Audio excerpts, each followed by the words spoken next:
Hello, my name is Noreen O'Carroll. In 2005, in June, I was diagnosed with IPF.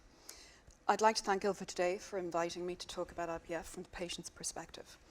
And I suppose this is my journey. A year and a half ago, I attended an ILFA information day in Dublin. It was really useful in terms of getting good information from the professionals who deal with this disease. But I left still never having spoken to another person with IPF, and so returned home more informed but feeling isolated from others' experiences. That day in Dublin, I was only newly diagnosed, and I was sitting waiting for people to take their seats. A lady bumped her oxygen container against my chair. At that point, I was close to tears, and all I could think of is this what's ahead of me? How am I going to cope? My sister, who was sitting next to me and knows me too well, elbowed me into the ribs and whispered, "Come back, you're gone too far." As I discovered, those words were a gift. When I have a bad day, of which I've had quite a few, I remember those words and remind myself to stay with just today. There's no point in worrying about the future. I'm not there yet, so I can't do anything about it. But today I can try and have the best day I can have by creating as much positivity in my life. And it helps me to cope with the negative thoughts that have a way of creeping in and making me feel scared and anxious about the future. So 2 years into my diagnosis, what has helped me? What stands out for me are three things: being informed, being in control, and support. Thanks to the internet, it's easy to be informed now. When I was just diagnosed, it was difficult to read the hard facts of this disease, and I kind of got locked into that, but then quickly realized I needed more. So it was useful to find good, reliable websites with good practical information. I found the ILFA website, to name but a few, which had good resources, information that's given in a positive way. I found that I was able to recommend it to my family when I didn't have the energy or sometimes the words to keep explaining what this disease is about, but was able to answer their questions when they came back to me about it. Being in control for me means that by informing myself about my diagnosis has helped me to feel more in control of my situation, enabling me to take responsibility for my health with the support of the medical people around me. I know now how important exercise and diet is. I've spoken about it today. I know what my stats are and what they mean for my health, such as FVC, oxygen levels, liver function tests. I know that if I reach a certain point, I will need oxygen, and I'm okay with that now because I won't be putting my other organs under stress. I know the questions I need to ask my consultant when I meet him to discuss my test results and understand what they mean, or if I don't, I ask him to explain them to me in detail. I was able to also request an early referral to the transplant clinic at the Mater, which I now attend. With regard to support, no man's an island, and we all know that saying, and it's the truth. And if we can allow ourselves to be supported by those around us, be it family or friends who are willing and able to do so, it's definitely an enriching experience. It took me a long time to be able to tell people about my diagnosis, and maybe part of that was I didn't want pity or to be seen in a different light because I'm still me. And that's something I had to work through. And to help me do that, it was invaluable to be able to see a therapist for a couple of weeks and work through all the emotional stuff this diagnosis brought up for me, to help me make sense of it all, to figure out how I could normalize my life again without becoming consumed by this awful diagnosis. I go back for a session or two whenever I begin to feel overwhelmed, but this has become less and less. But at least I know that resource is there for me if I need it.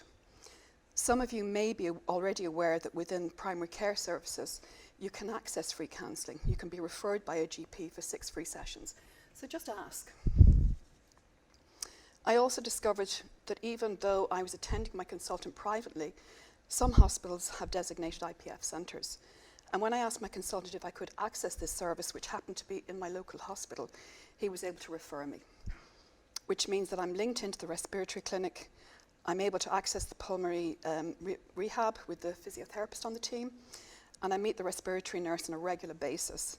She monitors my medication and is an amazing source of support, and is so encouraging. And I know that if I have any concerns, I can either call over to the clinic or call her on the phone, but she's always there. As many of you might be aware at this point, this disease is very isolating. And the chances of you knowing somebody with it is slim to none, as was in my own case. So it was really important for me to connect with others. And initially I used forums like Patients Like Me, so as I could just ask the questions I couldn't wait for my next appointment for the answers for. This year, I started the Midwest Support Group to make that connection with others in the same boat as myself in my area.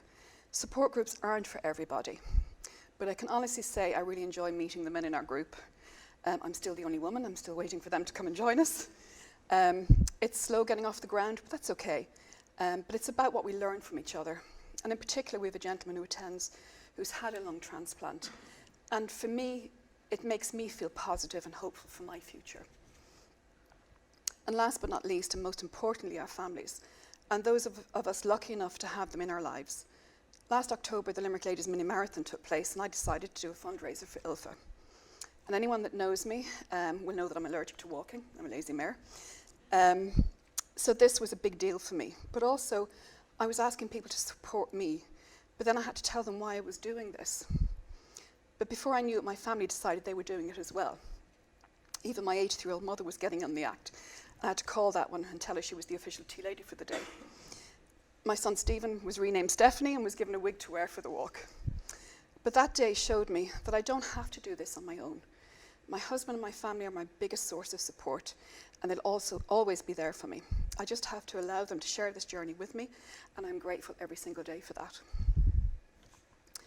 Yesterday I was reading an article on pulmonaryfibrosisnews.com, where the author of the piece spoke about the benefits of having something positive to look forward to, however big or small an event.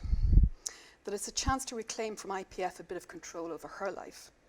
And I really believe the value in this, because initially, when you've been diagnosed, you're in shock, probably feel your life is in suspension, but as it begins to fade, you probably start to think there's no point in planning for the future. I don't have a future. But you will realize that you do, and having something to look forward to and making plans are what keeps us going. So for me this year, so far, my plans. I'm retiring next Friday after 30 years on my job. Happy days. Next Saturday, I'm planning to spend the day on a course learning how to build a dry stone wall, completely random, I know. I plan to buy a polytunnel and supply the whole of Bird Hill with vegetables for the rest of the year. And I'm planning to go to Indonesia to help my daughter to realise her dream of setting up a yoga retreat course. I might be her best customer yet. But these are my plans for the year, and this is what will keep me moving forward. I'm positive about my life despite IPF. And when you're ready, you'll find out what works for you. Thank you.